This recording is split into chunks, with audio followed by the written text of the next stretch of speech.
Faster, just a little faster. Ignore the pain. Ignore it. If you keep running like that, The ground will take more than your strength. then it will have to. Because I don't have anything else to give. You train like a man being chased. But I see no one behind you.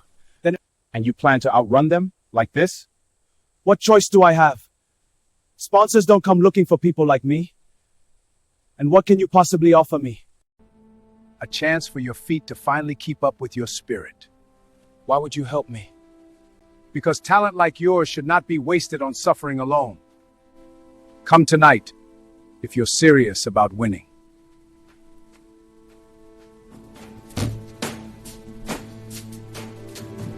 Every stride was a negotiation with pain. The ground beneath him was not designed for champions. It was rough, uneven, and merciless. Each step sent shockwaves through his body, echoing through muscles already strained beyond their limits. He trained anyway, not because it was easy, not because it was fair, but because stopping was never an option. His feet, wrapped in bandages that had long lost their purpose, told a story of persistence rather than protection. Blood had begun to seep through in quiet defiance of the effort he refused to abandon. Across the field, he was alone. No coach shouting corrections. No teammates pacing beside him. No sponsor waiting in the shadows with opportunity. Only silence and endurance. Inside a small workshop not far from the field, a man stood still. He was not wealthy. He was not famous. And by most standards, he was invisible. Yet his eyes carried the weight of someone who understood craftsmanship as something deeper than trade. It was responsibility.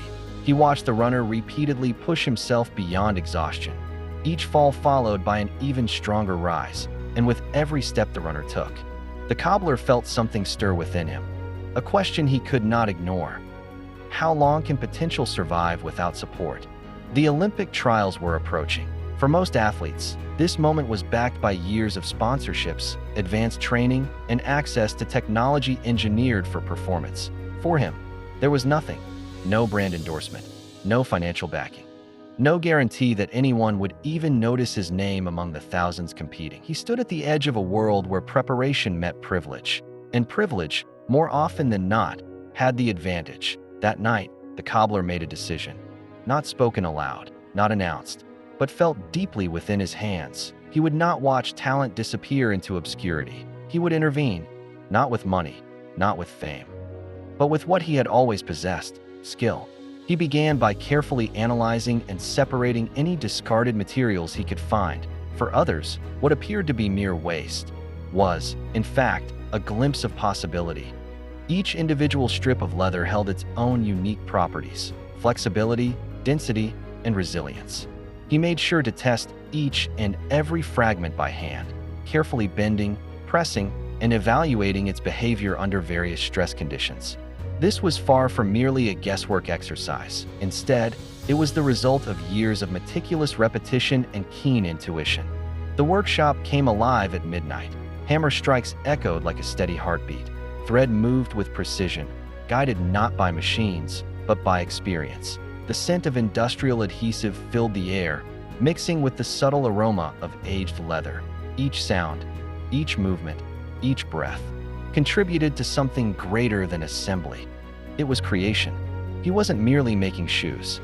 He was truly engineering performance. Without access to modern laboratories, he relied primarily on observation. How the foot strikes, how weight distributes throughout the swing, how traction affects acceleration and precision. Every single detail mattered immensely. The curvature of the sole was meticulously tuned. The density of the heel was carefully selected and adjusted. The placement of each embedded element was strategically considered and adjusted accordingly. The most critical innovation came from simplicity. Metal shards, carefully sharpened by hand, were embedded into the sole, not factory engineered, not precision machined, but intentionally positioned to maximize grip on uneven terrain. Each spike represented friction conquered. Each placement represented balance achieved. But the act of creation always demands a significant amount of sacrifice. His hands, once established and steadfast, now bore the indelible marks of relentless and unwavering effort. A multitude of needles pierced the thick, sturdy leather repeatedly, Resistance was an unyielding and continual force present in his life. Yet he persisted, primarily because he was aware of something that many individuals tend to forget.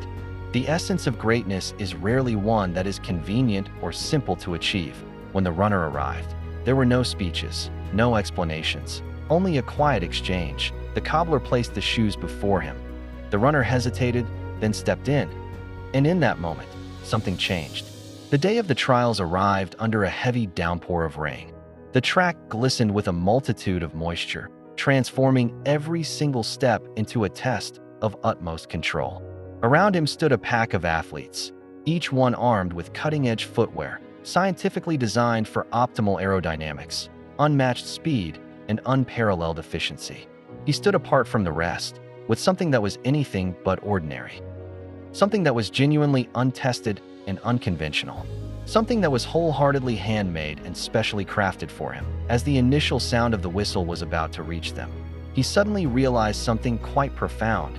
These ordinary shoes were not merely items of clothing or footwear. Instead, they embody a sense of trust. The talented cobbler had personally placed his faith and belief into every single stitch that was woven into their construction. And at this very moment, it was his responsibility to honor and uphold that trust. He launched forward. Each step felt different, stable, grounded, responsive. The spikes bit into the wet surface with precision. Momentum built rapidly, and as others struggled with traction, he surged ahead. The stadium responded in astonishment. Who could this remarkable runner be? No visible sponsor logos, no identifiable brand recognition, no anticipated ranking positions. Yet he effortlessly overtook athletes backed by substantial years of optimization and training. In a world seemingly governed by technology, a straightforward creation was essentially rewriting the norms and expectations of what constitutes athletic achievement.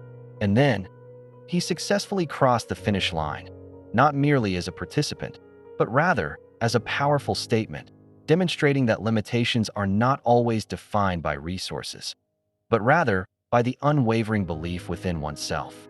Such shoes were absolutely more than just ordinary footwear. They served as a remarkable bridge, connecting the depths of poverty with the possibility of a brighter future, navigating the obscurity and the recognition that comes with it, and ultimately, helping to bridge the gap between doubt and the great achievement that can be achieved.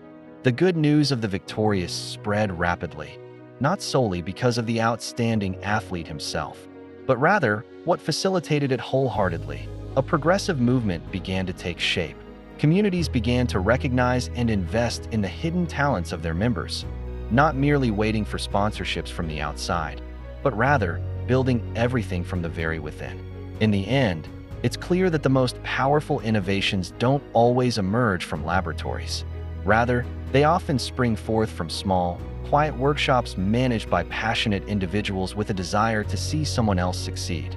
These inventions are often ignited by the simple tools found in everyday hands, fueled by the undeniable drive to see their own impact in the lives of others.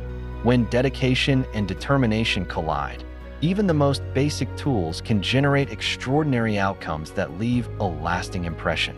And sometimes, all it takes to change a life is someone who chooses to believe in it. If you enjoyed this story, don't forget to like, comment, and share, and hit the subscribe button so you never miss the next story. Thanks for watching.